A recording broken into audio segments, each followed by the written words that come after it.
I don't think being by myself, just solitary as a solitary academic in an ivory tower sort of thing would ever work for me. The thing that gives me the biggest joy in my life is actually the people I get to interact with in teaching. My students, though they change because it's an MSc, they change every year, there's a core sense of who they are that remains the same.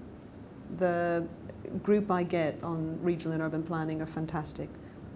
One of the things that we tell our students that is important for them is that this isn't a competition, it's a collaboration, because planning is about collaboration. It's about actually learning to work with your colleagues. So they all have to take economics. For some of them, it's a breeze. For some of them, they do economics, they know economics, it's no problem at all. But for the architects, it's pretty scary. And so what we try to do is get them to get into study groups and help one another. So we try to build up a real sense of community out of RUPS. And that lives on after the course. And that is one of the most important things to me.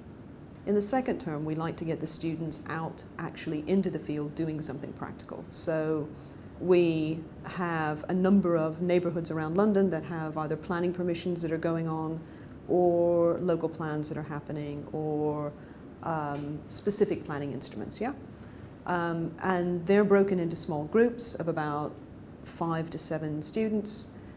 They're each given a camera. And they're told to go out into that neighborhood, and one of the things that they need to do is try to interpret that place. We try to get them to understand that actually you need to be careful how you interpret the urban. A lot of these guys will go into more deprived neighborhoods, maybe not having been in a deprived neighborhood before. And so they need to check their own sort of ideas before they actually present that on film. So they need to think to themselves, what am I trying to say, and is what I'm trying to say fair, or am I trying to actually put a message across? And then if I am trying to put a message across, I need to be honest about that. If I ever did any other kind of field other than planning, which I do love, I could see myself doing something more practical. That would be something like archaeology, where you actually could go out into the field and dig things up. I think I would really enjoy that. And I like tracing back histories of things and the materiality of it. One of my favorite things to do is to go mudlarking, which is where you go down onto the River Thames in Wellington boots and you look for different things that wash up on the foreshore.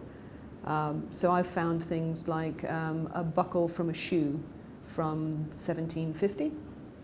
You find buttons, you find coins. I don't find really cool coins. There's another lady that finds great stuff. I usually find things that aren't that nice, like dead eels. One of the things as well, you find lots of pottery shards.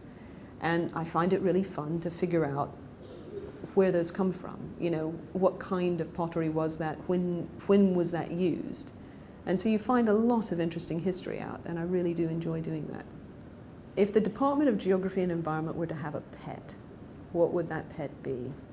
Most of the colleagues across the department have some kind of environmental focus. A lot of them have some kind of environmental focus.